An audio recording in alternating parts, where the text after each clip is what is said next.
അവർ വലിയ താരങ്ങളായപ്പോഴും അവർക്ക് കലാഭവൻ എന്നുള്ള പേരും കൂടി ചേർത്ത് അവരുടെ പേര് പറയാനാണ് അവർക്കിഷ്ടം. കാരണം വെച്ചെങ്കിൽ അത്ര വലിയൊരു സ്ഥാപനത്തിൽ നിന്ന് വന്ന ആളാണ് ഞാനെന്ന അഭിമാനം കൊണ്ടാണ്. ഞാൻ ആ പേരിട്ടത് മണിയുടെ പേര്. അപ്പോൾ മാത്രമല്ല മണീനെ ഇൻ്റർവ്യൂ ചെയ്യുന്നത് ഞാനാണ്. അത് എനിക്ക് തോന്നുന്ന ഒരു 90s ആ അറ്റത്തുള്ള റൂമുണ്ട്. ആ റൂമിലാണ് പുള്ളി ഒരു കാക്കി ഷർട്ട് വിട്ടുകൊണ്ട് ഓട്ടോറിക്ഷ ഓടിച്ചിട്ടായിരിക്കും വന്നത്. അതിന് ഞാൻ ചോദിച്ചിട്ടില്ല. അപ്പോൾ ഇവിടെ ഓൾറെഡി അൻസാറും റഹ്മാനും വർക്കേച്ചമ്പേട്ടയും ഞാനും ഉണ്ട്. ഇവരും കൂടെ വന്നു കഴിഞ്ഞപ്പം കോറം തികഞ്ഞു. അങ്ങനെ 6 പേര് ചേർന്നിട്ടാണ് മിമിക്സ് പരേഡ് എന്ന് പറയുന്നത്. അവർ വന്നതൊക്കെ ഒരുമിച്ചാണ് വന്നത്. നിങ്ങൾ കാണുന്ന രൂപം ആയിരുന്നില്ല. ഇവിടെ വന്നു കഴിഞ്ഞാൽ നല്ല കൊമേഡിയൻ ആയിരുന്നു പുള്ളി. മണ്ടനും പൊട്ടനും ഒക്കെ ആയിട്ടൊക്കെ അഭിനയിക്കുമായിരുന്നു. നല്ലൊരു കോമ്പയർ ആയിരുന്നു. സീരിയസ് വേഷം ചെയ്യുമായിരുന്നു. എല്ലാം ചെയ്യുമായിരുന്നു. കോമഡി കളിക്കുന്ന ഒരാളാണെന്ന് പെട്ടെന്ന് വിശ്വസിക്കാൻ സാധിക്കില്ല. ലാലൊക്കെ പോയ സമയത്താണ് ഇങ്ങനെ റഹ്മാൻ പറഞ്ഞു, ജയറാം എന്ന് പറഞ്ഞ ആർട്ടിസ്റ്റ് ഉണ്ട് പെരുമ്പാവൂർ, അത് അദ്ദേഹത്തെ വിളിക്കാമെന്ന് പറഞ്ഞിട്ട് അങ്ങനെയാണ് ജയറാം എത്തുന്നത്. കഴിവുള്ള ആരാണോ വേറെ അച്ഛൻ ഇടവും വല്ലതും നോക്കൂല, അവരെ അങ്ങ് പിടിച്ചുകൊണ്ട് പോകാന്ന് പറയും. ഏറ്റവും ചുരുങ്ങിയ ചിലവിൽ ലോകത്തെ ഏറ്റവും ചുരുങ്ങിയ ഏറ്റവും നന്നായി കലാപഠനങ്ങൾ അഭ്യസിപ്പിക്കുന്ന ഒരു പരിശീലന കേന്ദ്രം ലോകത്തൊരു പക്ഷേ ഇവിടെ ആയിരിക്കും ഉണ്ടാവുക.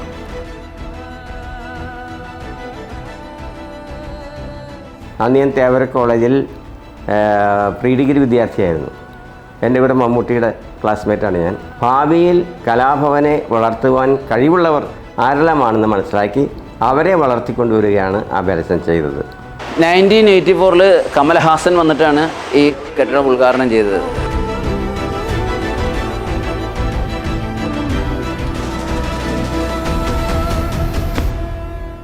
എല്ലാവർക്കും നമസ്കാരം. ഇന്ന് ഞാൻ നിങ്ങളെ കൂട്ടിക്കൊണ്ടു പോകുന്നത് ഒരു വെറൈറ്റി വീഡിയോയിലേക്കാണ്. ഒരുപാട് ഹോം ടൂർ ഒക്കെ ഞാൻ ചെയ്തിട്ടുണ്ട്. എന്നാൽ അതിൽ നിന്നും വ്യത്യസ്തമായി ഒരുപാട് കലാകാരന്മാരുടെ ഒരു വീട്, അതെ കലാഭവനാണ് ഇന്ന് ഞാൻ എക്സ്പ്ലോർ ചെയ്യാൻ പോകുന്നത്. ഒരുപാട് ഓർമ്മകളിലേക്കൊക്കെയാണ് ഞാനിന്ന് നിങ്ങളെ കൂട്ടിക്കൊണ്ടു പോകുന്നത്. അവർ വലിയ താരങ്ങളായപ്പോഴും അവർക്ക് കലാഭവൻ എന്നുള്ള പേരും കൂടി ചേർത്ത് അവരുടെ പേര് പറയാനാണ് അവർക്കിഷ്ടം. കാരണം വെച്ചെങ്കിൽ അത്ര വലിയൊരു സ്ഥാപനത്തിൽ നിന്ന് വന്ന ആളാണ് ഞാനെന്ന അഭിമാനം കൊണ്ടാണ്.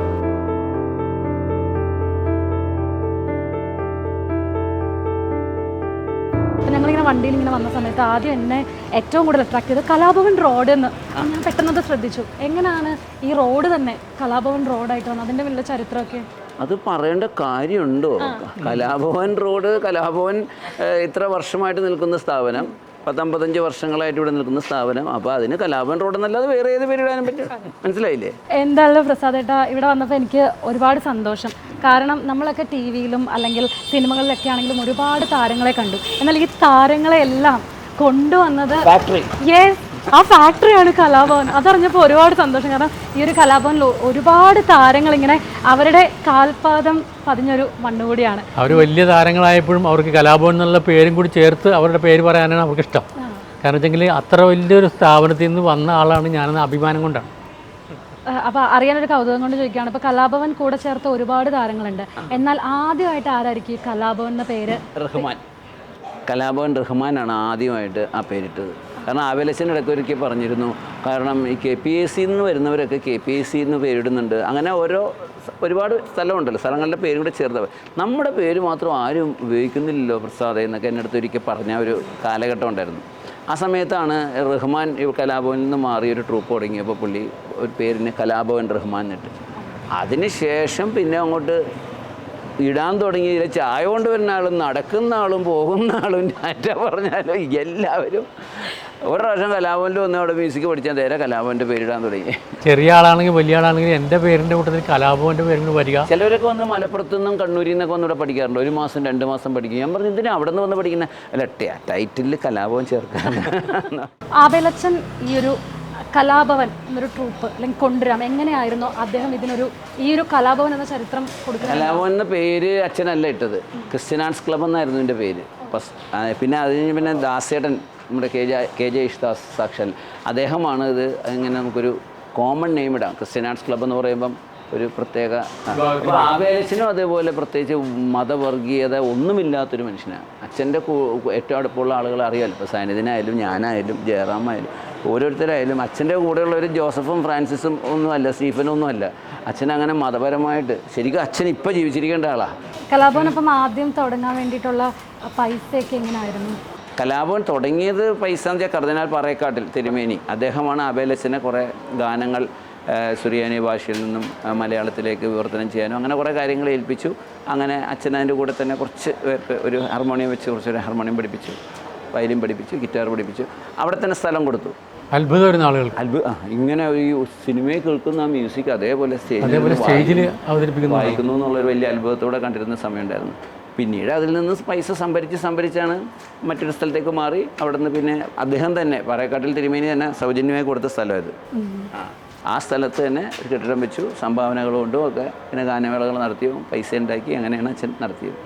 ബെനി ഇഗ്നേഷ്യസ് സാർ ആണെങ്കിലും ഇപ്പോൾ ഇഗ്നേഷ്യസ് സാർ ആണെങ്കിലും ഒരുപാട് പാട്ടുകൾക്കാണ് ജീവൻ കൊടുത്തിട്ടുള്ളത്. അപ്പോൾ ശരിക്കും കലാഭവൻ്റെ ഒരു കാര്യം 100-ലധികം സിനിമകളുടെ മ്യൂസിക് ചെയ്ത ആളാട്ടോ.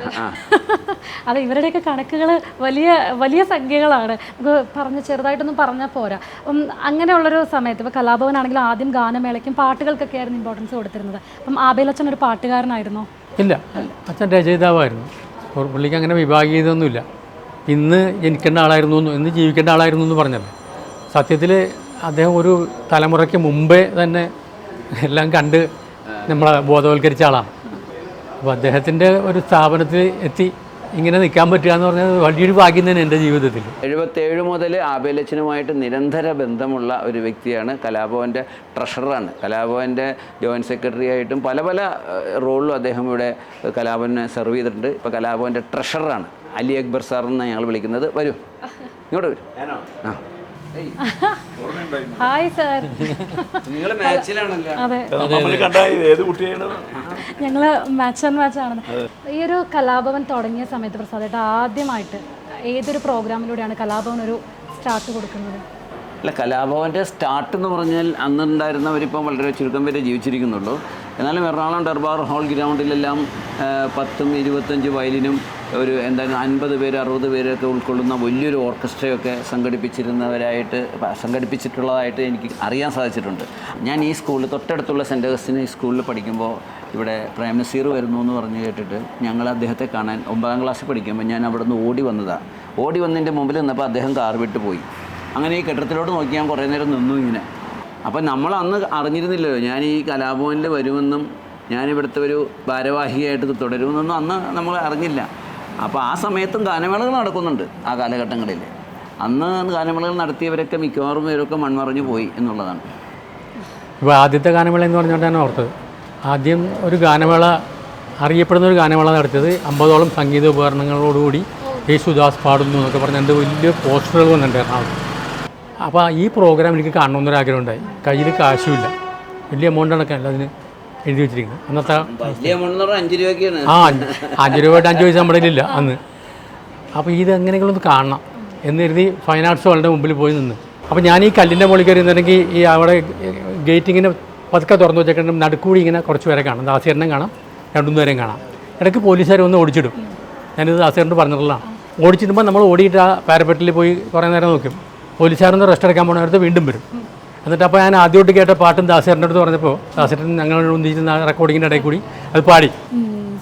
ഏത് പാട്ടാ അത് ആദ്യമായിട്ട് ഇങ്ങനെ പോയി? അത് ഇന്ദ്രനീല യവനിക തുറന്നു എന്ന് പറഞ്ഞിട്ടുണ്ട് ആ പാട്ട്. ഇന്ദ്രനീല യവനിക നുറിഞ്ഞു, അങ്ങനെ ഒരു പാട്ടാണ് ദാസേരൻ പാടിക്കൊണ്ടിരിക്കുന്നത്. എന്നിട്ട് ആ ഗാനമേള കേട്ടോ, കണ്ടോ? ഗാനമേള ഇടയ്ക്കിടയ്ക്കല്ലേ കാണാൻ പറ്റുള്ളൂ. പോലീസ് ഓടിച്ചിരുമ്പോൾ അമ്മ ഓർമ്മല്ലോ. ഇടയ്ക്കിടയ്ക്ക് വന്ന് ഓടി വന്ന് കാണുന്നു. തുടക്കം പോലീസില്ലാത്ത നേരത്തെ കല്ലിൻ്റെ മുകളിൽ കയറി ഇരുന്നപ്പോഴത്തേക്കും കേട്ട പാട്ട് ഇതാണ്, ഇന്ദ്രനീല യവനിക എന്ന് പറഞ്ഞു. ഒരുപാട് താരങ്ങളെ കലാഭവൻ കൊണ്ടുവന്നു. കലാഭവന്റെ ആദ്യത്തെ ഒരു സൂപ്പർ സ്റ്റാർ ആരായിരുന്നു ചോദിച്ചാൽ ആരായിരുന്നു? കലാഭവൻ തുടങ്ങിയ കാര്യം ഇവിടെ പറഞ്ഞിട്ടുണ്ടാവുമല്ലോ. ക്രിസ്ത്യൻ ആർട്സ് ക്ലബ് എന്ന് പറഞ്ഞിട്ടുള്ള പേരിലാണ് ആദ്യം കലാഭവൻ ആരംഭിക്കുന്നത്.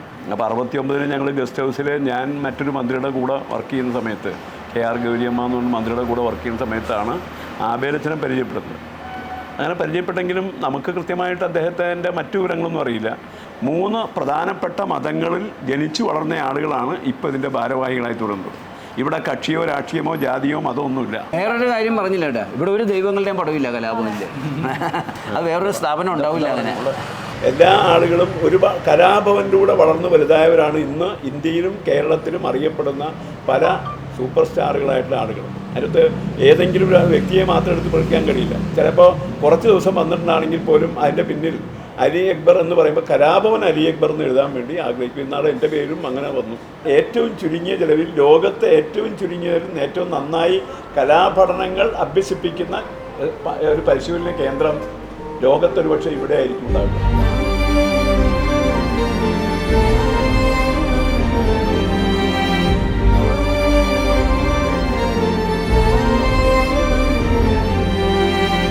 ഞാൻ 71,000 ഗാനങ്ങളാണ് എഴുതിയിട്ടുള്ളത്. 150 പുസ്തകങ്ങൾ എഴുതിയിട്ടുണ്ട്. അപ്പോൾ കലാഭവൻ്റെ ആരംഭം മുതൽ എനിക്ക് ആബേലച്ചനുമായി നല്ല പരിചയമായിരുന്നു.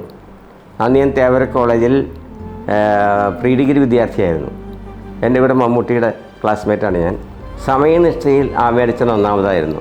അപ്പോൾ സമയനിഷ്ഠയില്ലാത്തവരെ ആദ്യം തന്നെ ബഹിഷ്കരിക്കും. അദ്ദേഹത്തിൻ്റെ ചിന്തയിൽ മുഴുവനും ഭാവിയിൽ കലാഭവനെ വളർത്തുവാൻ കഴിവുള്ളവർ ആരെല്ലാമാണെന്ന് മനസ്സിലാക്കി അവരെ വളർത്തിക്കൊണ്ടുവരികയാണ് ആബേലച്ചൻ ചെയ്തത്. നമ്മുടെ ഇപ്പോൾ പ്രസിദ്ധരായ പലരും അദ്ദേഹത്തോട് ഇഷ്ടമായിരുന്നു. എനിക്ക് ഇവിടെ പഠിച്ചിട്ടുള്ളവരിലും പെരുമാറ്റ രീതിയിലും സിദ്ദിഖ് നല്ല ഒരു കലാകാരനായിട്ട് തോന്നി. സംവിധായകൻ കലാഭവൻ്റെ വളർച്ചയിൽ സമൂഹത്തിൽ എങ്ങനെയെല്ലാം മാറ്റങ്ങൾ വരുത്താമെന്നുള്ളത് ഒരു പ്രധാനപ്പെട്ട കാര്യമാണ്. പക്ഷേ അങ്ങനെ മുൻകൂട്ടി തീരുമാനിച്ച് ഈ സമൂഹത്തെ വളർത്തിക്കളയാമെന്ന് വിചാരിച്ചാൽ ശരിയാവില്ല.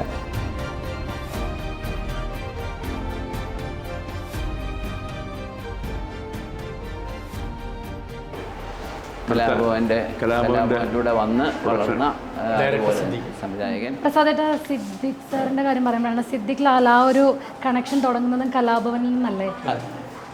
എങ്ങനെയായിരുന്നു അവർ രണ്ടുപേരും ഒരുമിച്ചായിരുന്നു കലാഭവനിൽ എത്തുന്നത്? സിദ്ദിഖ് ഒരു മിമിക്രി ആർട്ടിസ്റ്റ് ഉണ്ടെന്ന് എനിക്കറിയായിരുന്നു. ലാൽ എൻ്റെ കൂടെ പഠിച്ചതാണ്, ഒരു ക്ലാസ്സിലായിരുന്നു ഞങ്ങൾ. സെൻറ്റ് അഗസ്റ്റിൻ സ്കൂളിൽ ഞങ്ങളൊരു 10ാം ക്ലാസ് വരെ ഒരുമിച്ച് പഠിച്ചു. അപ്പോഴും ഈ മിമിക്രിക്കൊക്കെ മത്സരം രണ്ടുപേർക്കും മാറി മാറി കിട്ടിക്കൊണ്ടിരുന്നത്. ഞങ്ങൾ രണ്ടുപേരും വരക്കും. ഡ്രോയിങ്ങിനും മത്സരത്തിനും ഞങ്ങൾക്ക് രണ്ടുപേർക്കും മാറി മാറി മത്സരത്തിന് ലാലിന്. അതെ.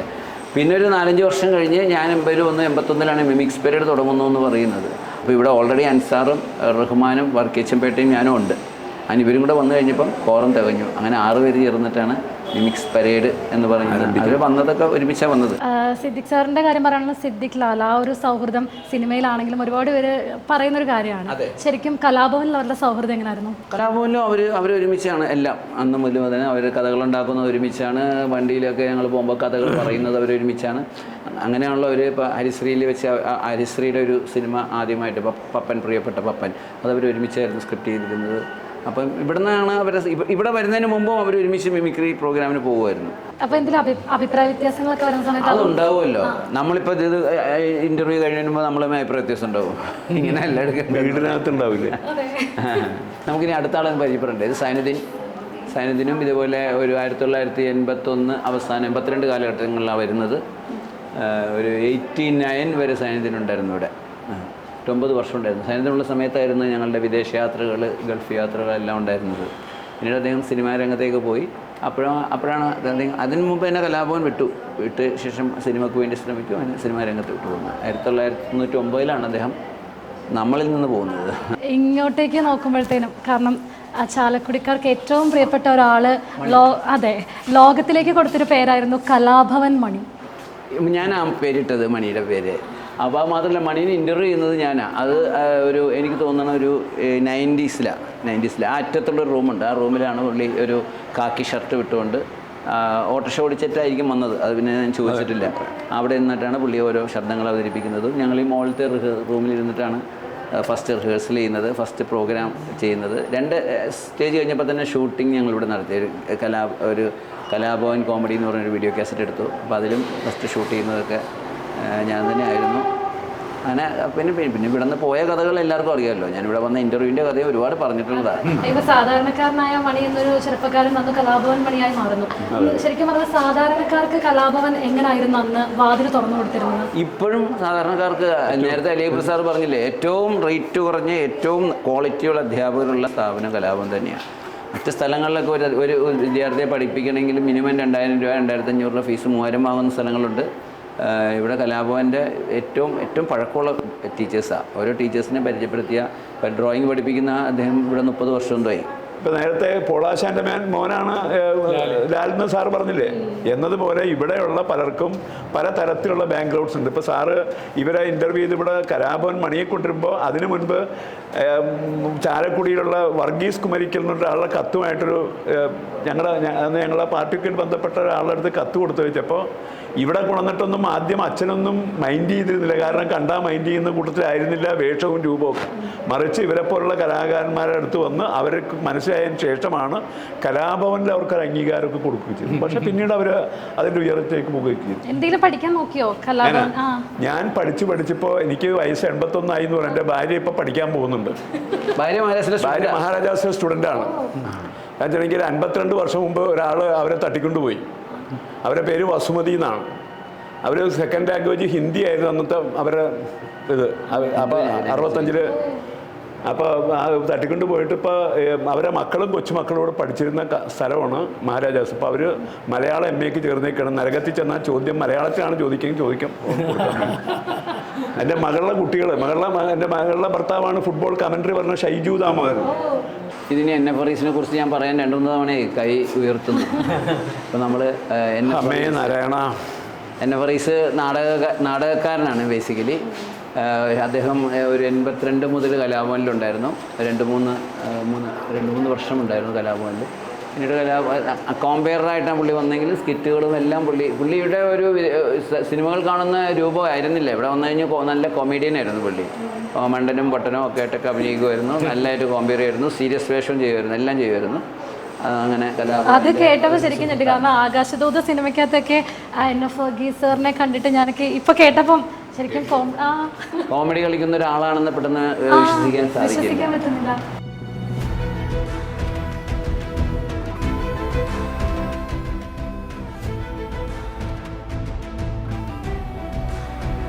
നമ്മൾ മണിച്ചേട്ടൻ്റെ കാര്യം പറഞ്ഞ പോലെ തന്നെയാണ് ഇപ്പം ജയറാമേട്ടനാണെങ്കിലും ദിലീപേട്ടനാണെങ്കിലും ഒക്കെ കലാഭവനിൽ നിന്നാണ് ആ ഒരു താരമായിട്ട് മാറുന്നത്. അപ്പം ശരിക്കും പറഞ്ഞാൽ അവരുടെ ഒരു എങ്ങനെയായിരുന്നു അവർ കലാഭവനിൽ? ഓരോരോ ആവശ്യങ്ങൾ വരുന്ന സമയത്ത് നമ്മൾക്കൊരു ആർട്ടിസ്റ്റ് വേണം. ഇപ്പോൾ സിദ്ദിഖ് ലാലൊക്കെ ഉണ്ടായിരുന്നു. അവരൊക്കെ ഇവിടെ കലാഭവനിൽ നിന്ന് മാറിയ സമയത്ത് ഏകദേശം ആ ഐറ്റംസൊക്കെ ചെയ്യുന്ന മറ്റൊരു ആർട്ടിസ്റ്റ് വേണം നോക്കുമ്പോൾ നമ്മളതിന് സബ്സ്റ്റിറ്റ്യൂട്ടായിട്ട് ജയറാമിനെ കൊണ്ടുവന്നു. മീൻസ് ഇപ്പോൾ കോമ്പയർ ചെയ്തുകൊണ്ടിരുന്ന ആൾ വർക്കീച്ചമ്പേട്ടയായിരുന്നു. വർക്കീച്ചമ്പേട്ടൊക്കെ മറ്റു ചില ജോലി കാര്യമായിട്ട് ഇവിടുന്ന് മാറിയുമ്പോൾ മറ്റേ ആൾ വേണം കോമ്പയർ ചെയ്യാൻ. അപ്പോൾ നമ്മൾ NFREസിനെ കൊണ്ടുവന്നു. ഒരു കൊമേഡിയൻ മാറുമ്പോൾ അതിന് വേറൊരാൾ വരുന്നു. അപ്പോൾ അങ്ങനെ ഓരോ ആർട്ടിസ്റ്റ് ആരാണ് മാറുന്നത് അപ്പോൾ അതിന് സബ്സ്റ്റിറ്റ്യൂട്ടായിട്ട് മറ്റേ ആർട്ടിസ്റ്റ്. ജയറാമേട്ടൻ എങ്ങനെയായിരുന്നു കലാഭവനിൽ എത്തുന്നത്? എങ്ങനെയായിരുന്നു ആദ്യമായിട്ട്? ഇല്ല, ജയറാമിന് വരാൻ താല്പര്യം ഉണ്ടായിരുന്നു. ആ സമയത്ത് ലാലൊക്കെ പോയ സമയത്താണ് ഇങ്ങനെ റഹ്മാൻ പറഞ്ഞു ജയറാം എന്ന് പറഞ്ഞ ആർട്ടിസ്റ്റ് ഉണ്ട് പെരുമ്പാവൂർ, അതുകൊണ്ട് അദ്ദേഹത്തെ വിളിക്കാമെന്ന് പറഞ്ഞിട്ട് അങ്ങനെയാണ് ജയറാം എത്തുന്നത്. അങ്ങനെ ഓരോ ആവശ്യങ്ങൾ അനുസരിച്ച് നമുക്കിപ്പോൾ കീബോർഡ് ഉള്ള ഒരു ആർട്ടിസ്റ്റ് പോകുമ്പോൾ നമുക്ക് തബലിസ്റ്റിനെ വിളിക്കാൻ പറ്റില്ലല്ലോ. അപ്പോൾ കീബോർഡിൻ്റെ ഒരാളെ വിളിക്കും, തബല ഒരാളെ വിളിക്കും. പോകുമ്പോൾ നമ്മളതിന് വേറെ തബലിസ്റ്റിനെ കൊണ്ടുവരും. അതുപോലെ തന്നെയാണ് ഇതിനകത്തും ആരാണ് പോകുന്നത് അതനുസരിച്ച് സബ്സ്റ്റിറ്റ്യൂട്ടായിട്ടുള്ള ആൾ ആർക്കാണ് നറുക്ക് വീഴുന്നതെന്ന് അറിയില്ല. അല്ലാതെ അവരിപ്പം വെറുതെ എത്രയോ നല്ല സീനിയർ ആർട്ടിസ്റ്റുകൾ വന്നിട്ട് ഇവിടെ എടുത്തിട്ടില്ല. എടുക്കാത്തത് വേറൊന്നുമല്ല, അവരെ വേണ്ടാഞ്ഞിട്ടൊന്നുമില്ല. ഇവർ പറയാറുണ്ടല്ലോ, നമ്മുടെ കോട്ടയം നസീർ പറഞ്ഞിട്ടുണ്ട്, ടിനി ടോം പറഞ്ഞിട്ടുണ്ട്, അങ്ങനെ ഒരുപാട് വലിയ ആർട്ടിസ്റ്റുകൾ പറഞ്ഞിട്ടുണ്ട്. പക്ഷേ ആ സമയത്ത് ഇവിടെ നമുക്ക് വേറെ ആർട്ടിസ്റ്റുകളുണ്ട്, അതുകൊണ്ട് ആവശ്യം വന്നെന്ന് വരില്ലായിരുന്നു. ഈ കലാഭവൻ എന്തെങ്കിലും സ്ട്രാറ്റജീസ് വെക്കുന്നുണ്ട് ഇങ്ങനെയുള്ള ആൾക്കാരെ എൻട്രി ഉള്ളൂ അങ്ങനെയൊന്നുമില്ല. കഴിവുള്ള ആരാണോ വേറെ അച്ഛൻ ഇടവും വല്ലതും നോക്കില്ല, അവരെ അങ്ങ് പിടിച്ചുകൊണ്ട് പോകാമെന്ന് പറയും. മനസ്സിലായില്ലേ? ഇനി വേറെ ട്രൂപ്പിലുള്ള ആർട്ടിസ്റ്റ് ആണെങ്കിലും കഴിവുണ്ടെങ്കിൽ നമ്മുടെ ഒരു സ്റ്റേജിലോട്ട് കയറ്റുക, അവൻ നമ്മുടെ ആളാവട്ടെ എന്ന് പറയുള്ളൂ. അല്ലാതെ നമ്മുടെ ആളുകൾ മാത്രം സ്റ്റേജിൽ കയറിയാൽ മതി എന്ന് വെച്ചാൽ പറയില്ല, അവരെയും കൂടെ നമ്മുടെ കൂടെ കൊണ്ടുപോവാ എന്ന് പറയും. ജയറാം നമ്മുടെ പ്രോഗ്രാം കലാഭവനിൽ വരുന്നതിന് മുമ്പ് ഞങ്ങളുടെ ഐറ്റം കോപ്പി അടിച്ചിട്ട് അതേപോലെ ഒരു സ്ഥലത്ത് അവതരിപ്പിച്ചു. അപ്പോൾ ഞങ്ങളെല്ലാവരും വന്ന് പരാതി പറഞ്ഞു, ജയറാം ഭയങ്കര വില്ലനാണ്, കാരണം നമ്മുടെ ഐറ്റം അതേപോലെ ഞങ്ങൾ വരുന്നതിന് മുമ്പ് അവിടെ അവതരിപ്പിച്ചു. എന്നാൽ അവൻ എടുക്കണമാണല്ലോ, അവനെ വിളിക്കും ഇങ്ങോട്ട്. അതാണ് ആറ്റിറ്റ്യൂഡ്. അച്ഛൻ്റെ ആംഗിൾ അങ്ങനെയാണ്. ആരും കഴിവുള്ളവർ ആരെങ്കിലും എവിടെയെങ്കിലും ഉണ്ടെന്ന് അവൻ വരട്ടെ, നമ്മുടെ കൂടെ കൂടിക്കോട്ടെ എന്നുള്ളതാണ്. ഇപ്പം സ്റ്റേജിലൊക്കെ നിൽക്കുന്ന സമയത്ത് ഇപ്പം മിമിക്രി ആണെങ്കിലും മിമിക്സ് പരേഡൊക്കെ ചെയ്യുന്ന സമയത്ത് ഡയലോഗ്സ് ഉണ്ടല്ലോ, അപ്പം ഇങ്ങനെ എന്തെങ്കിലും പറഞ്ഞ് തെറ്റുന്ന സമയത്ത് ഇപ്പം അല്ലെങ്കിൽ ഇങ്ങനെ നിങ്ങളുടെ ഒരു റാപ്പ് എങ്ങനെ ആയിരിക്കും? ഇങ്ങനെ ഒന്ന് കൊടുത്തു കഴിഞ്ഞാൽ ഇങ്ങോട്ട് കിട്ടുമല്ലോ, അപ്പം നിങ്ങൾ എങ്ങനെയാണത് സ്റ്റേജിൽ ലൈവായിട്ട്? ലൈവ് എന്ന് വെച്ചാൽ അന്നൊക്കെ മിമിക്സ് പരേഡിൻ്റെ ഒക്കെ എല്ലാം പക്ക റിഹേഴ്സൽ കഴിഞ്ഞാൽ പോകുന്നത്. ലൈവായിട്ടൊക്കെ നമ്മൾ പെർഫോം ചെയ്യും, ലൈവ് പോലെയൊക്കെ നമ്മൾ ചെയ്യുമെങ്കിൽ പോലും നല്ല റിഹേഴ്സൽ ബേസിക്കലി കഴിയാതെ ഇവിടുന്ന് ഇറങ്ങൂല ഞങ്ങൾ.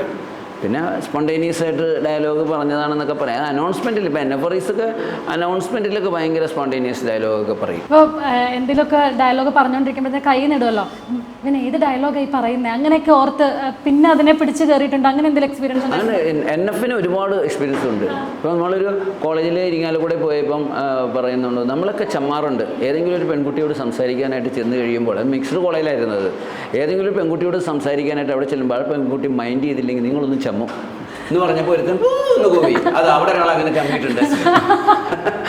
ഓഡിയൻസ് ഭയങ്കര ചിരിയായിരുന്നു. അപ്പം ഇവിടെ ഉണ്ടല്ലോ ചമ്മി. അങ്ങനെ ആ സ്പോണ്ടേനിയസാണ്. അലിസാർ ഇതുപോലെ വസുമതി ആൻറ്റീനെ കറക്കാൻ വേണ്ടിയിട്ടൊക്കെ ഏതെങ്കിലും കലയുമായിട്ടൊക്കെ പുറകെ നടന്നിട്ടുണ്ടോ? ഒരുപാട് പേര് അങ്ങനെ ഒരാളുടെ കാര്യം ചോദിച്ചാൽ പറ്റില്ല. വസുമതി ആൻറ്റി കേൾക്കുന്നതാണ്, അതുകൊണ്ട്. അന്ന് ആ കാലഘട്ടത്തിൽ ഇതൊരു വിപ്ലവമായിരുന്നു. ഒരു മുസ്ലിം ഒരു ഹിന്ദു യുവതിയെ പെൺകുട്ടിയെ കല്യാണം കഴിക്കുന്നു എന്ന് പറഞ്ഞിട്ട് പള്ളിക്കാർ മൊത്തം ഇങ്ങരുടെ വീട് ആക്രമിച്ചില്ലെന്നേ ഉള്ളൂ. കത്ത് മറ്റേ അവരുടെ വീട്ടുകാർ വലിയ ഒരു സമ്പന്ന കുടുംബത്തിലായിരുന്നു. ഒരു അബ്കാരി കോൺട്രാക്ടർ ഒക്കെ ആയിട്ട് ബന്ധമുള്ളതായിരുന്നു. അവരും വലിയ ഭീഷണിയൊക്കെ ഉണ്ടായിരുന്നു അക്കാലത്ത്. കലാഭവൻ ഒരു സ്റ്റേജ് പെർഫോമൻസിന് വേണ്ടിയിട്ടൊക്കെ ഇപ്പോൾ സ്ക്രിപ്റ്റ് എഴുതുമ്പോൾ എല്ലാവരും കൂടി ഇരുന്ന് അവരവരുടെ കോൺട്രിബ്യൂഷൻസ് ഉണ്ടാവാറുണ്ട്. അതൊക്കെ ഉണ്ടാകാറുണ്ട്. ഇന്നും അങ്ങനെ തന്നെയാണ്. അത് എന്നും അങ്ങനെ തന്നെയാണ്. ഏത് സ്ക്രിപ്റ്റ് ഉണ്ടാക്കുമ്പോഴും സിനിമയാണെങ്കിലും സ്ക്രിപ്റ്റ് റൈറ്റർ ഒരു സംഭവമുണ്ട് അടിസ്ഥാനപരമായിട്ടുണ്ടെങ്കിൽ അതിൽ കൗണ്ടേഴ്സൊക്കെ കയറുമ്പോൾ നമ്മൾ എല്ലാവരുടെയുമായിട്ടുള്ള പാർട്ടിസിപ്പേഷൻസ് ഇൻവോൾവ്മെൻ്റ് ഒക്കെ വരുവാനത്. ഇപ്പം നിങ്ങൾ 3 കലാകാരന്മാർ ഇങ്ങനെ ഒരുമിച്ചിരിക്കുന്നു. നിങ്ങൾക്ക് 3 പേർക്ക് നിങ്ങളോടൊരു പെർഫോമൻസ് എല്ലാ കലയും അറിയുന്ന ആളാണെന്ന് എടുക്കുന്നത് ചെയ്യും. അപ്പോൾ നിങ്ങളോട് 3 പേരോട് ഒരു പെർഫോമൻസ് ചെയ്യാൻ പറയുകയാണെങ്കിൽ എന്തായിരിക്കും നിങ്ങൾ ഇപ്പോൾ ഒന്ന് ചെയ്യാൻ പറയുകയാണെങ്കിൽ? അദ്ദേഹം പാട്ട് പാടും, ഞാനൊരു പാട്ട് പാടി തൽക്കാലം അഡ്ജസ്റ്റ് ചെയ്ത് പോകുന്നു. നല്ലൊരു പരിപാടി അവതരിപ്പിക്കണമെന്നുണ്ടെങ്കിൽ ഇദ്ദേഹത്തിൻ്റെ അടുത്ത് പാടാൻ പറയുക, അദ്ദേഹം പാടും. എന്നെ കോമഡി ചെയ്യാൻ പറയുകയും ചെയ്യുക. ഇദ്ദേഹത്തെ മിണ്ടാതിരിക്കാൻ പറഞ്ഞാൽ പരിപാടി സമരം ചെയ്യുന്ന സിനിമ ഉണ്ടെങ്കിൽ അല്ല, അപ്പൊ നമുക്കൊന്ന് ചെറുതായിട്ട് നോക്കിയാലോ. ഇപ്പം സ്പോട്ടിൽ നമ്മളൊരു പെർഫോമൻസ് കൊടുക്കുന്നു പ്രേക്ഷകർക്ക് ഈ ഒരു ക്ലാസ് റൂമിൽ ഇരുന്ന്. ഇത് മുഴുവൻ പെർഫോമൻസ് അല്ലേ ഇതുവരെ നടന്നുകൊണ്ടിരുന്നത്? ഇതൊന്നും കണ്ടിട്ടൊന്നും മനസ്സിലാവണില്ലേ? എന്നുള്ള ബുദ്ധി ഇല്ലേ? ഞാൻ താമസിക്കുന്ന ഈ കലാഭവൻ്റെ തൊട്ട് പുറയിലായിരുന്നു, റെയിൽവേ ലൈൻ്റെ അവിടെ ആയിരുന്നു. അപ്പോൾ അച്ഛൻ രാവിലെ 8 മണിയാകുമ്പം അവിടെ വരും. കാരണം കലാഭവനിലോട്ട് പോകുന്ന വഴി അവിടെ വരും. വന്നിട്ട് തലേ ദിവസം പ്രോഗ്രാം ഉണ്ടാവും. പ്രോഗ്രാം കഴിഞ്ഞ് നമ്മൾ 12 മണി 1 മണി 2 മണി കഴിക്കും വന്ന് കിടക്കുന്നത്. ഇന്നലെ എങ്ങനെ ഉണ്ടായിരുന്നു? അപ്പോൾ നമ്മൾ പറയുന്നത് ആർക്കാ കൈയടി കൂടുതൽ കിട്ടിയത്? ഇന്നയാൾക്കാണ്. കൂവലാർക്കെങ്കിലും കിട്ടിയോ? ഇല്ല. ഗാനമേളയാണെങ്കിൽ ആരെങ്കിലും ആർക്കാണ് കൂടുതൽ ഷൈൻ ചെയ്തത്? ഇന്നലെ ആരെങ്കിലും പാട്ട് തുടങ്ങാൻ വൈകിയോ? കീബോർഡ് തുടങ്ങാൻ വൈകിയോ? അനൗൺസ്മെൻറ്റ് എങ്ങനെ ഉണ്ടായി? ഇതെല്ലാം ചോദിക്കും. ഇതൊക്കെ ചോദിച്ചു കഴിഞ്ഞിട്ട് ഇവിടെ വന്നിരുന്നിട്ട് അച്ഛൻ്റെ പണി തുടങ്ങും. അച്ഛൻ വിളിക്കും, ഇന്നലെ എന്താണ് മിസ് എക്സ് അല്ലെങ്കിൽ ഒരു പേരങ്ങ് പറയുന്നു. ആതിര പാട്ട് പാടാനായിട്ട് അനൗൺസ് ചെയ്തിട്ട് തുടങ്ങാൻ വൈകിയത് എന്താ? അയ്യല്ല അച്ഛനത് അങ്ങനെയല്ല, ഞാൻ അപ്പം പുസ്തകം അവിടെ നീ മറിച്ച് കഴിഞ്ഞാൽ അച്ഛൻ പ്രശ്നം ഉണ്ടാക്കും. ഫ്രണ്ടിൽ വന്ന് നിന്നിട്ട് പിന്നെ പുസ്തകം മറിക്കലുണ്ടല്ലോ, അപ്പോൾ അച്ഛൻ പ്രശ്നം ഉണ്ടാക്കും. പിന്നെ മറ്റേ ആളെന്താണ് കീബോർഡ് തുടങ്ങാൻ പാട്ട് തുടങ്ങാൻ വൈകിയത്? അല്ല അച്ഛൻ അതെങ്ങനെയല്ല അങ്ങനെയായിരുന്നു. മറ്റേ ആളെന്താ അനൗൺസ്മെൻറ്റ് എന്താ 3ാമത്തെ അനൗൺസ്മെൻറ്റ് തെറ്റിച്ചത്? ഇനി ഓരോരുത്തരും വിളിക്കും അച്ഛൻ ഫോണിൽ. അന്നത്തെ ഈ തലേ ദിവസത്തെ പ്രശ്നങ്ങൾ എല്ലാം ക്ലിയർ ചെയ്യും. ഇങ്ങനെ ഇപ്പോൾ എല്ലാവരോടും ചോദിക്കുമെന്ന് പറഞ്ഞല്ലോ. അങ്ങനെ ചോദിക്കുന്നതുകൊണ്ട് തന്നെ ഈ കലാകാരന്മാർക്ക് ഈ ഒരു കോമ്പറ്റീഷൻ ഉണ്ടായിരുന്നു ഉള്ളിൽ തന്നെ. അതായത് മത്സര ബുദ്ധിയോടെയാണ് അവർ ഓരോ പ്രോഗ്രാമിനെയും കണ്ടത്. എങ്ങനെയായിരുന്നു? തീർച്ചയായിട്ടും സ്റ്റേജ് അറിയാം. സ്റ്റേജ് എന്നും ഒരു ഹരമാണല്ലോ. എത്ര വർഷം കഴിഞ്ഞ്, ഞാനിപ്പോൾ 50 വർഷമായി, എനിക്കിപ്പോഴും സ്റ്റേജ് എന്ന് പറഞ്ഞ ഒരു ഹരമാണ്. സ്റ്റേജ് എന്ന് പറഞ്ഞാൽ അതൊരു ആവേശമാണ് അല്ലേ? പിന്നെ ബാക്കി റെക്കോർഡിങ് ഇദ്ദേഹം എത്ര നടത്തി എന്ന് പറഞ്ഞാലും സ്റ്റേജിൽ പെർഫോം ചെയ്യാൻ പറ്റുക പറഞ്ഞാൽ ഒരു സംഭവം. അത് അവിടെ ചെന്ന് ഇറങ്ങുന്നത് മുതൽ തിരിച്ചു കയറി പോരുന്നവരെ നമുക്ക് ടെൻഷനും ഉണ്ടാവും. ആ ടെൻഷൻ ഒരു സുഖമാണ്. അതുപോലെ ഈ ഗാനമേളയ്ക്ക് ചെല്ലുമ്പോൾ തുടങ്ങുന്നു പറയുമ്പോൾ പറയും ഇതൊന്ന് ട്യൂൺ ചെയ്തോട്ടെ എന്ന് പറയും. കീബോർഡ് ആണെങ്കിൽ അല്ലെങ്കിൽ തബലയായിരിക്കും. അങ്ങനെ ഞങ്ങളോട് പറഞ്ഞിട്ടുണ്ട്, അഡ്വാൻസ് 3 മാസം മുമ്പ് അഡ്വാൻസ് ഇപ്പോഴാണ് ഈ ട്യൂൺ ചെയ്യണമെന്ന് സ്റ്റേജിൽ കയറി ഇരുന്നിട്ട് അവിടെ തന്നെ അപ്പം തന്നെ ട്യൂൺ ചെയ്ത് വെക്കാറുന്നില്ലേ? ഇതൊക്കെ അച്ഛൻ അറിഞ്ഞിട്ടുണ്ടോ? ആബേലച്ഛൻ അറിഞ്ഞിട്ടുണ്ടോ? ചിലപ്പോൾ പറയും. നിങ്ങൾ മിമിക്സ് പരേഡ് എന്ന് പറഞ്ഞിട്ടൊരു സിനിമ ഉണ്ടായിരുന്നു. അപ്പോൾ അതിലെ അച്ഛനെ പോലെ ആയിരുന്നു ആബേലച്ഛൻ? അല്ല, അത് സിനിമയ്ക്ക് വേണ്ടി കുറച്ച് മാറ്റണം. ഇതൊരു കോമഡി ക്യാരക്ടറാണ്. എല്ലാവരും ചോദിക്കുന്ന ചോദ്യം. അതിനടുത്ത് തന്നെ ഒരു 10 പേര് ചോദിച്ചിട്ടുണ്ട്, പല ഇൻ്റർവ്യൂവിലും ചോദിച്ചിട്ടുണ്ട്. ആബേലച്ഛൻ്റെ അതേപോലെ ഇമിറ്റേറ്റ് ചെയ്തതാണോ? ഒന്നുമല്ല, അത് വേറൊരു ക്യാരക്ടറായിട്ട് ഇന്നസെൻറ്റിൽ വെച്ച് ചെയ്ത്. അതും ഇതുമായിട്ട് യാതൊരു ബന്ധവുമില്ല.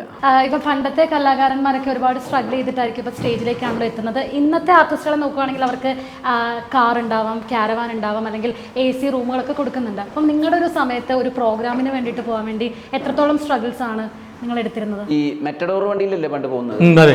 അന്നത്തെ ക്യാരവൻ അതായിരുന്നു. അന്ന് ക്യാരവൻ ഇല്ലല്ലോ. അന്നത്തെ ഏറ്റവും വലിയ സുഖസൗകര്യമായിരുന്നു അന്ന്. അപ്പോൾ പണ്ടത്തെ ആളുകൾ എല്ലാവരും പറയുന്നത് ഞങ്ങൾ നടന്നാണ് സ്കൂളിൽ പോയത്, 2 കിലോമീറ്റർ നടന്നു, 4 കിലോ. അന്ന് എല്ലാവരും അങ്ങനെയൊക്കെ തന്നെയായിരുന്നു. അന്ന് എല്ലാവരുടെയും സാമ്പത്തിക അവസ്ഥയൊക്കെ വളരെ മോശമായിരുന്നു. ഒരു 50 വർഷം 75 വർഷം മുമ്പുള്ള കേരളം എന്ന് പറഞ്ഞാൽ അവരുടെയൊക്കെ വീടുകൾ കുഴിലുകളായിരുന്നു, ചെറിയ ഓടിട്ട വീടുകളായിരുന്നു. ഇപ്പം മുമ്പ് ഇപ്പോൾ അവരുടെ അച്ഛനടുത്ത് അപ്പൂപ്പൻ്റെ അടുത്ത് ചോദിച്ചു നോക്കിയോ, വളരെ കഷ്ടപ്പാടിലായിരിക്കും ജീവിച്ചത്. അത് ഈ മുമ്പൊരിക്കൽ ഞങ്ങൾ കുറച്ച് കൊല്ലങ്ങൾക്ക് മുമ്പ് ചെന്നൈയിൽ റെക്കോർഡിങ് കഴിഞ്ഞ് ദാസേട്ടനോട്ട് ഇങ്ങനെ വിശേഷങ്ങളൊക്കെ പറഞ്ഞുകൊണ്ടിരിക്കുക. അപ്പോൾ ദാസേട്ടൻ പറയുന്നത് ഇപ്പം എന്ത് സുഖമാണ്. പണ്ടെന്ന് പറഞ്ഞിട്ടുണ്ടെങ്കിൽ പാട്ട് പാടാൻ നിങ്ങളുടെ റൂമിനകത്തേക്ക് കയറിയിട്ടുണ്ടെങ്കിൽ, വോയിസ് റൂമിൽ കയറിയിട്ടുണ്ടെങ്കിൽ ഒരു 4 വള്ളിയുള്ള കറുത്ത ഫാനുണ്ടല്ലോ പണ്ടത്തെ, അതിങ്ങനെ നീക്കി വെക്കണം എൻ്റെ സ്വിച്ച്. അത് ഇത്തിരി നേരം ഓൺ ചെയ്ത് വെച്ചിട്ട് ഇങ്ങനെ കാറ്റ് കൊള്ളും റൂമിലിരുന്ന്. റെഡിയെന്ന് പറയുമ്പോഴത്തേക്കും അത് ഓഫ് ചെയ്ത് പിന്നെ അത് പലതവണ പാടി കുറേ തവണ പാടിക്കുമ്പോഴേ ഒരു ടേക്ക് കിട്ടുള്ളൂ. ചിലപ്പോൾ അത് എഡിറ്റ് ചെയ്ത് ഒരു ഫുൾ ടേക്ക് ആക്കിയേക്കും. അത് കഴിയുമ്പോൾ നമ്മൾ വേർത്ത് കുളിച്ച് അതിൻ്റെ കൂലിപ്പണിക്ക് പോയിട്ട് വീട്ടിൽ പോകണ പോലെ ആയിപ്പോവും. അതുകൊണ്ടാണ് ഈ എല്ലാ ദിവസവും വെള്ളത്തിൽ തിരുമ്മി ഉപയോഗിച്ചിരുന്നത് അന്ന്.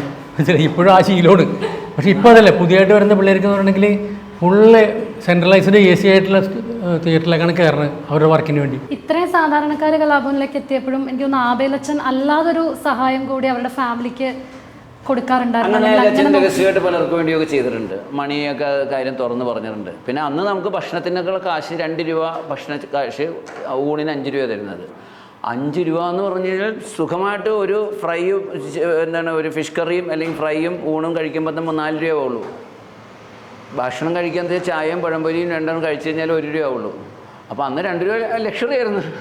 ഇപ്പം കലാകാരന്മാരെ പോലെ തന്നെ ഒരുപാട് കലാകാരിമാരെയും കലാഭവൻ സംഭാവന ചെയ്തിട്ടുണ്ട്. അതിൽ ഇമ്പോർട്ടൻ്റ് ഒരാളാണ് സുബി എന്ന് പറയുന്നത്. അപ്പം സുബി എങ്ങനെയാണ് കലാഭവനിലേക്ക് എത്തുന്നത്? സുബി ഇവിടെ ഡാൻസ് പഠിച്ചിരുന്നു കുറേ നാൾ. തെസ്നീഖാൻ കുറച്ച് നാൾ ഇവിടെ ഉണ്ടായിരുന്നു, ഡാൻസിലുണ്ടായിരുന്നു. പിന്നെ കലാഭവൻ സരിക ഇവിടെ നിന്ന് പോയ ആർട്ടിസ്റ്റാണ്, നല്ലൊരു മിമിക്കും നല്ല TV ആർട്ടിസ്റ്റുമാണ്.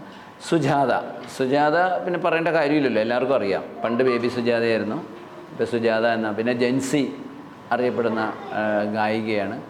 സുജാതയൊക്കെ ഒരു 3ാം ക്ലാസ്സിലൊക്കെ പഠിക്കുമ്പോഴും ഇവിടെ പാടുന്നുണ്ട് ബാലഗാനമേള. ഞാനത് ഇപ്പോഴും ഓർമ്മയുണ്ട്. അതിൻ്റെയൊക്കെ എല്ലാം പിന്നിൽ നിന്നിരുന്ന ആൾ റെക്സൈസ് എന്ന് പറഞ്ഞിട്ട് സീനിയർ ആയിട്ടൊരു വയലിനിസ്റ്റ് ഉണ്ട്, മദ്രാസിലെ ലീഡിങ് വയലിനിസ്റ്റുമായിട്ടുള്ള ഒരാളാണ്. കോമ്പയർ ചെയ്യുന്നതൊക്കെ സുജാതയാണ്. സ്വന്തം പേര് പറയുന്നു, തബല വായിക്കുന്നത് ദാസപ്പൻ ചേട്ടൻ, വയലിൻ വായിക്കുന്നത് ഇന്നയാളാണ് എന്നൊക്കെ പറഞ്ഞ് ഒരു 3ാം ക്ലാസ്സിലൊക്കെ പഠിക്കുമ്പോൾ പുള്ളിക്കാരിൽ നിന്ന് അനൗൺസ് ചെയ്യുന്നതൊക്കെ എനിക്ക് നല്ല ഓർമ്മയുണ്ട്. ഈ ലേഡീസ് കൗണ്ടേഴ്സ് പറയുന്നത് വളരെ കുറവാണ് നമ്മൾ കാണാറ്. സുബിയൊക്കെ ആണെങ്കിൽ ഉരുളയ്ക്ക് ഉപ്പേരി പോലെയാണ് കൗണ്ടേഴ്സ് പറഞ്ഞപ്പോൾ കലാഭവനിലും ആൾ എങ്ങനെയായിരുന്നു? എനർജറ്റിക് ആയിരുന്നോ? ആ കലാഭവനിൽ പുള്ളി വളരെ ചെറുപ്പത്തിലല്ലേ, 6, 7, 8 പഠിക്കുമ്പോൾ ഡാൻസ് പഠിച്ചു എന്നുള്ളതല്ലേ. അല്ല കോമഡി സംഭവങ്ങളിലേക്ക് സുബി വന്നിട്ടില്ല കലാഭവനിൽ. അത് പുള്ളിക്കാരി പുറത്ത് ചെന്ന ശേഷമാണ് വളർന്നത്. പിന്നെ ഈ ടീം ഇതല്ലേ, ഇവരുടെ കൂടെ നടക്കുന്ന ടീമുകളുടെ കൗണ്ടർ അനുസരിച്ച് ഇപ്പം ഇങ്ങനെയൊക്കെ കണ്ടില്ലേ, ഇപ്പോൾ കൗണ്ടർ പറയാൻ കണ്ടില്ലേ. പണ്ടൊന്നും വേണ്ടൂലായിരുന്നു, ഇപ്പോഴല്ലേ കൗണ്ടർ പറയാൻ തുടങ്ങി. ഞങ്ങളെ കൂടി പഠിച്ച് മുല്ലപ്പൂമ്പൊടി ഏറ്റുകിടക്കും കല്ലിനുണ്ടാവും സൗരഭ്യം. ഇവർ രണ്ടുപേരുടെ ഇടയിൽ നിന്ന് കഴിഞ്ഞാൽ എനിക്ക് സ്വാഭാവികമായിട്ടും ഇപ്പോൾ കലാഭവനിലേക്ക് ഒരുപാട് കലാകാരന്മാർ വന്നെങ്കിലും എനിക്ക് തോന്നുന്നു സിനിമ പോലൊരു പ്ലാറ്റ്ഫോമിലേക്ക് പോകുമ്പോഴത്തേക്കും സ്പ്ലിറ്റായി പോകുന്നുണ്ടല്ലോ. അത് ശരിക്കും പറഞ്ഞു കഴിഞ്ഞാൽ കലാഭവൻ്റെ ഒരു നഷ്ടമാണോ? നഷ്ടമല്ലല്ലോ. കലാഭവൻ്റെ ബേസിക് മോട്ടോ എന്ന് പറയുന്നത് കലാകാരന്മാരെ വളർത്തുക എന്നുള്ളതാണ്. അപ്പോൾ ഓരോരുത്തർ കയറി അങ്ങ് സിനിമയായിട്ട് പോകുമ്പം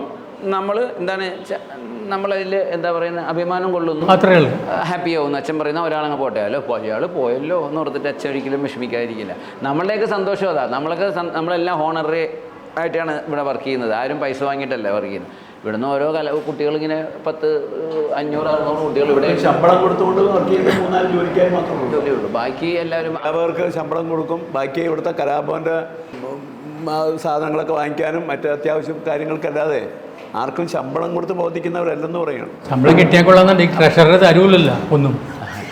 പിന്നെ അത് മാത്രമല്ല, നമുക്ക് ഈ നമ്മുടെ വിദേശത്ത് കുവൈറ്റിലുണ്ട് കലാഭവൻ, ഖത്തറിലുണ്ട് കലാഭവൻ, അല്ലെങ്കിൽ ഇപ്പോൾ ഗൾഫ് നാടുകൾ പല സ്ഥലങ്ങളിലുണ്ട്, ബഹ്റൈനിലുണ്ട്, ഡൽഹിയിലുണ്ട്, കരുനാഗപ്പള്ളിയുണ്ട്, കട്ടപ്പനയുണ്ട്. ഇവിടെ നിന്നൊക്കെ കുട്ടികളിങ്ങനെ പോവുകയല്ലേ. അപ്പോൾ നമുക്കതിൻ്റെ ഒരു നേതൃത്വം കൊടുക്കാൻ സാധിക്കുക എന്ന് പറഞ്ഞാൽ നമുക്ക് നമ്മളെക്കുറിച്ചുള്ളൊരു സെൽഫ് റെസ്പെക്റ്റ് കൂടുന്നു. നമുക്ക് നേരത്തെ അതിലൂടെ ഒരു കാര്യം പറഞ്ഞില്ലേ, ഇപ്പം ഞങ്ങളിപ്പോൾ എന്തെല്ലാം ആണെന്ന് പറഞ്ഞാലും ഞങ്ങൾക്ക് അതിനേക്കാൾ ഉപരി കലാഭവൻ്റെ പ്രവർത്തകരാണ്, കലാഭവൻ്റെ സാരഥികളാണെന്ന് പറയുമ്പോൾ കിട്ടുന്നൊരു അഭിമാനമുണ്ട്. അതിൽ വളരെ പ്രധാനപ്പെട്ട 1984 കമൽഹാസൻ വന്നിട്ടാണ് ഈ കെട്ടിടം ഉദ്ഘാടനം ചെയ്തത്. അന്ന് കലാഭവൻ്റെ silver jubilee night, silver jubilee building എന്നാണ് അതിന് പറയുന്നത്. ഈ കലാഭവനിൽ വന്നിട്ട് ഇപ്പം ഇതെല്ലാം കണ്ടു കഴിഞ്ഞപ്പോൾ എൻ്റെ മനസ്സിൽ തോന്നിയത് എനിക്കൊന്നും ഒരു കഴിവും ഇല്ലെന്നൊക്കെ ഞാൻ ഇങ്ങനെ പറയും. കാരണം പാട്ട് പാടാൻ അറിയത്തില്ല, ഡാൻസ് ചെയ്യത്തില്ല, മിമിക്രി അറിയില്ല. അപ്പം ശരിക്കും പറഞ്ഞു കഴിഞ്ഞാൽ കലാഭവനിൽ വന്നു കഴിഞ്ഞ് കഴിഞ്ഞാൽ മാറാൻ പറ്റുമോ? കലാഭവനിൽ വന്നു കഴിഞ്ഞാൽ ഡാൻസ് വേണമെങ്കിൽ പഠിക്കാം അത്യാവശ്യം. ഞാൻ കുറച്ചാൾ കീബോർഡ് പഠിച്ചതാണ്. അപ്പം നമുക്ക് ഇവരൊക്കെ പഠിപ്പിക്കുമ്പോഴും ഇവരൊക്കെ റെക്കോർഡ് ചെയ്യുമ്പോഴും എന്താണ് ഇവർ പറഞ്ഞു കൊടുക്കുന്നതെന്ന് നമുക്ക് മനസ്സിലാകുമല്ലോ. നമ്മളിപ്പോൾ മ്യൂസിക് ഡയറക്ടറൊന്നും ആവണ്ട അല്ലേ? അപ്പോൾ അതുപോലെ തന്നെ ഡാൻസ്, സിനിമാറ്റിക് ഡാൻസ് പഠിക്കാൻ, ഇപ്പോൾ ക്ലാസിക്കൽ പഠിക്കാനുള്ള അത്രയും നോളേജും അത്രയും ഇതില്ല നമുക്ക് തോന്നിയത്. 2 ഗുണമുണ്ട് സിനിമാറ്റിക് ഡാൻസ് പഠിക്കും. ഒന്ന്, ബോഡി നമ്മുടെ ഫ്ലെക്സിബിൾ ആവും. നമുക്ക് നമ്പർ 1 നമുക്ക് ബോഡിക്ക് എക്സസൈസ് കിട്ടും. നമ്പർ 2 പിന്നെ നമ്മളിൽ ഒരു റിതം, ഒരു താളം ഉണ്ടെങ്കിൽ നമുക്ക് സുഖമായിട്ട് പഠിക്കാം. പിന്നെ പണ്ട് തൊട്ടേ ആൾക്കാർ പറഞ്ഞ കലാഭവനിൽ വന്നു കഴിഞ്ഞാൽ ജീവിതം രക്ഷപ്പെടുമെന്ന് പറയുന്നില്ലേ, അങ്ങനെ പറയാനുള്ള കാര്യം എന്തായിരിക്കും? അത് ടാലന്റ് ഉള്ളവരെ കലാഭവനിൽ വന്നു കഴിഞ്ഞാൽ ബേസിക്കലി നമ്മളുടെ എല്ലാവരുടെ ഉള്ളിൽ കലയുണ്ട്. കല ആസ്വദിക്കുന്നവരാണ് നമ്മളെല്ലാവരും. അപ്പം നമ്മൾക്ക് ഇത് പഠിച്ചു കഴിഞ്ഞാൽ, നമ്മളിപ്പോൾ സംഗീതം പഠിച്ച് കീബോർഡ് പഠിച്ചു കഴിഞ്ഞാൽ, നമ്മളൊരു TV പ്രോഗ്രാം കാണുമ്പോൾ നമ്മൾ പൊട്ടക്കുളത്തിൽ തവളെ പോലെ കേട്ടോണ്ടിരിക്കണ്ട. നമ്മളിത് പഠിച്ചു കഴിഞ്ഞാൽ നമുക്കത് കുറച്ചുകൂടെ ഗ്രാസ്പ് ചെയ്യാനും നമുക്കത് കുറച്ചുകൂടെ അല്ല നമുക്ക് എൻജോയ് ചെയ്യാൻ പറ്റും. അതിൻ്റെ കുറ്റങ്ങൾ കണ്ടുപിടിക്കാൻ പറ്റും. ഇപ്പം നമ്മൾ പ്രോഗ്രാം നടത്താൻ പോയി കഴിഞ്ഞാൽ ഇപ്പം ഓഡിയൻസ് ഇല്ലല്ലോ, എല്ലാം ജഡ്ജസാണ്. മ്യൂസിക് പ്രോഗ്രാം നടത്താൻ പോയാലും കോമഡി നടത്താൻ പോയാലും ജനം പ്രോഗ്രാം എല്ലാം മൊത്തം ആളുകൾ കാണുന്നവരെല്ലാവരും ജഡ്ജസാണ്. അത്രയും നോളേജ് ആയി കഴിഞ്ഞ ആളുകൾക്ക്. അപ്പോൾ ആ ഒരു നോളേജ് നമ്മളിലും കിട്ടും. നമ്മളിതിൻ്റെ മാത്രം കണ്ടുകൊണ്ടിരിക്കുന്നതല്ല, ഭയങ്കരമായ വ്യത്യാസം ഉണ്ടാവും. എന്നാൽ ഒരുപാട് കലാകാരന്മാരെ സൃഷ്ടിച്ച കലാഭവൻ ഒരു ഫാക്ടറി ആണെന്ന് നമ്മൾ ആദ്യം പറഞ്ഞു. അങ്ങനെ പറയാൻ പാടില്ല. അപ്പോൾ ബിസിനസ് അല്ല, ഇത് സർവീസ്. അതിലുണ്ടാവില്ല. പഞ്ചസാര ഫാക്ടറി എന്നുള്ള വേർഡ് എന്ന് പറയുമ്പോൾ ബിസിനസ് ആവും. ഇത് സർവീസാണ്. എന്തായാലും ഞാൻ ഒരുപാട് ഹാപ്പിയായി. കാരണം ഒരുപാട് താരങ്ങളൊക്കെ ഇപ്പം നമ്മൾ സിനിമയിലൊക്കെ കണ്ടവരൊക്കെ ഈ ഒരു അതെ ഇതിൽ നിന്ന് കടന്നു പോയവരാണ്. എന്തായാലും എല്ലാവർക്കും ഇഷ്ടപ്പെട്ടു എന്ന് വിചാരിക്കുന്നു. എല്ലാവരും പരിചയപ്പെടാൻ സാധിച്ചതിൽ ഒരുപാട് സന്തോഷം. നമ്മൾ പരിചയമുണ്ടല്ലോ പണ്ടേ. ഇത് വേണ്ടേ? നമ്മള് ഇത് സാധനം വേണ്ടേ? ഞാനടുത്ത് ഹൃദയമാണ് ഇത് വേണ്ടതൊക്കെ. 52 കൊല്ലം മുമ്പ് അത് 55 വർഷങ്ങൾക്ക് മുന്നേ ആയിരുന്നെങ്കിൽ. അങ്ങനെ നമ്മൾ ചുരുക്കി പറഞ്ഞാൽ ആബേലച്ചൻ്റെ പ്രതിമയുടെ മുമ്പിൽ നിന്ന് തുടങ്ങി ആബേലച്ചൻ്റെ പ്രതിമയുടെ മുമ്പിൽ തന്നെ അവസാനിച്ചു നമ്മളുടെ ഈ ഇൻ്റർവ്യൂ. അതെ, കലാഭവന് ഇനിയും ഇതുപോലെ തന്നെ ഒരുപാട് കലാകാരന്മാർക്ക് വഴികാട്ടിയായി നിൽക്കാനായിട്ട് സാധിക്കട്ടെ എന്ന് ആഗ്രഹിക്കുന്നു.